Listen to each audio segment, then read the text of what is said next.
Halo guys, selamat malam. Apa kabar kalian pada malam hari ini? Ketemu lagi dengan saya Rizal. Malam ini saya ingin membawakan sebuah cerita yang datangnya dari pengalaman teman saya sendiri yang bernama Vero. Tentang pengalaman rintihan arwah perasan jeruk nipis. Kalian penasaran? Jangan kemana-mana. 3, 2, 1, off the left. Alright guys, dalam cerita yang dibagikan oleh si Vera ini guys, jadi kejadian ini bermula di tahun 2006 ataupun 2007 yang terjadi sebuah kecelakaan di kota Magelang. Jadi kronologinya adalah waktu itu sekitar pukul 12.30 ketika si Vera waktu itu berumur 12 tahun dan dia masih menginjak di bangku SD. Dia baru pulang sekolah bersama dengan teman-teman mereka. Alangkah terkejutnya dan tanpa mereka sadari, tiba-tiba terjadi sebuah kecelakaan yang benar-benar terjadi di depan mereka guys. Tepatnya tidak jauh dari tempat tinggal si Vera. Kecelakaan tersebut terjadi antara seorang perempuan yang tiba-tiba menyeberang dan tertabrak oleh sebuah mobil. Alhasil korbannya terseret dan juga terpental hingga kepalanya pecah dan berdarah-darah sampai di jalan-jalan. Lebih dari itu guys, si Vera dia menyaksikan sendiri korbannya betapa merintihnya, betapa merasakan sakitnya saat menghadapi sakaratul mautnya. Dan menurut cerita si Vera, si korban adalah seorang perempuan berumur sekitar 20 sampai ke 30 tahun dan dipercayai adalah seorang dari pegawai bank terdekat di kota Magelang. Setelah beberapa menit berlalu di situ, si Vera dan juga beberapa warga di situ masih menyaksikan dan masih dengan korbannya di situ guys. Akhirnya ambulans datang dan membawa korban tersebut menuju ke rumah sakit terdekat yang ada di kota Magelang.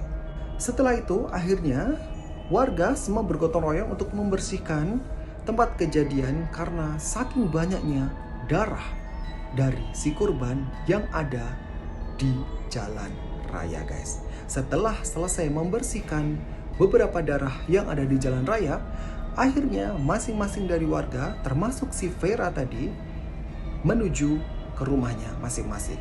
Si Vera, rumahnya yang tidak jauh dari tempat kejadian, sebelum sampai ke rumahnya, ternyata tanpa disangka si Vera menemukan ada beberapa bercak yang dipercayai darah dari korban tersebut. Nah, karena si Vera ini pun dia nggak tahu tujuannya apa dan apa yang ada di benaknya ketika itu. Karena dia masih anak-anak, dia masih 12 tahun, dia masih SD dan gak tahu bisikannya dari mana. Tiba-tiba dia punya pikiran bahwa dia akan mengambil sebuah jeruk nipis yang ada di belakang rumahnya yang tidak jauh dari tempat kejadian. Dia ambil satu buah jeruk nipis, kemudian diiris menjadi dua, dan tanpa diduga tiba-tiba jeruk nipis tersebut dikucurkan di darah yang dipercayai darah korban kecelakaan tadi yang masih tersisa di jalan raya. Setelah melakukan hal tersebut, akhirnya si Vera dia balik ke rumahnya yang tidak jauh berada di tempat kejadian. Karena saking penatnya setelah seharian sekolah, kemudian dia pun ngantuk dan dia tertidur. Nah, di dalam tidurnya tersebut guys, si Vera dia bermimpi bertemu dengan perempuan sama persis seperti korban dengan sepatu heels, rambut pendek seleher, memakai rok span atas lutut dan kemeja rapi, namun dipenuhi dengan darah dari kepala sampai ke kaki. Dalam mimpinya tersebut, dia seakan-akan minta tolong dan bilang bahwa apa yang dilakukan si Vera itu membuatnya kesakitan dan sangat pedih. Karena mimpinya itu sangat menyeramkan, akhirnya sontak si V ini pun bangun Dan setelah dia bangun, ternyata di luar itu hujan lebat diikuti dengan angin. Dan kebetulan waktu sudah mendekati azan maghrib. Tanpa berpikir panjang, kemudian V pun segera menutup pintu jendela kamarnya, guys. Selang kurang lebih 45 menit, V masih terduduk di kamarnya dan juga masih berpikir akan mimpi yang tadi dialaminya tersebut.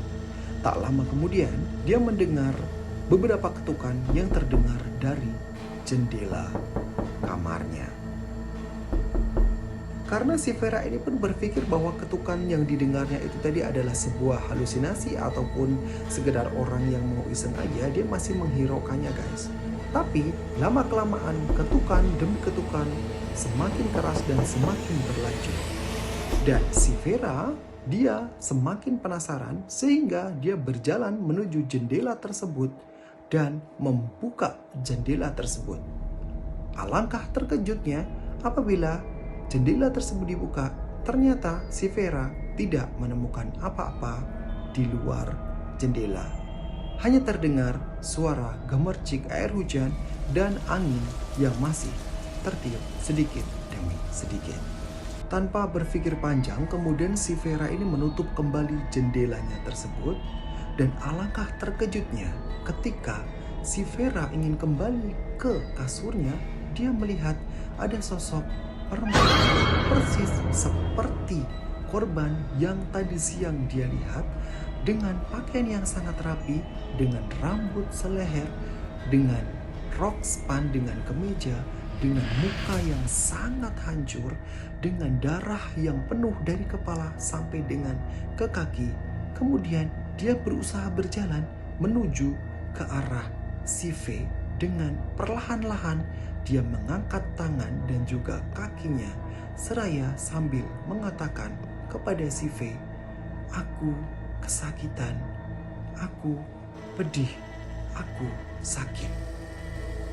Saking ketakutannya si V, guys, dia sampai tidak bisa berbicara apa-apa. Yang dia tahu dan dia bisa hanyalah berdoa dalam hatinya. Dan perlahan-lahan perempuan itu pun pergi seperti angin, guys. Menyadari perbuatannya, guys, akhirnya si V bercerita dengan kedua orang tuanya. Dan malam itu juga V dan juga orang tuanya kembali menuju ke tempat kejadian dengan membawa sebuah air. Kemudian dia menuju ke situ di tempat di mana darah yang tadi sudah dikucurin dengan perahan jeruk nipis tersebut. Di situ dia membaca doa dan juga Yasin, kemudian disiramkan air yang sudah dibawa dari orang tuanya tersebut. Padahal darah yang ada di situ sudah tidak ada akibat terkena hujan yang agak lebat sementara tadi, guys. Oke guys, seperti itu tadi pengalaman dari Vera yang sudah berbagi cerita bersama saya. Buat teman-teman yang punya pengalaman ataupun cerita mengenai misteri ataupun pengalaman-pengalaman kejanggalan yang pernah Anda alami, segera DM saya, nanti saya akan bacakan satu demi satu. Sampai jumpa, selamat malam.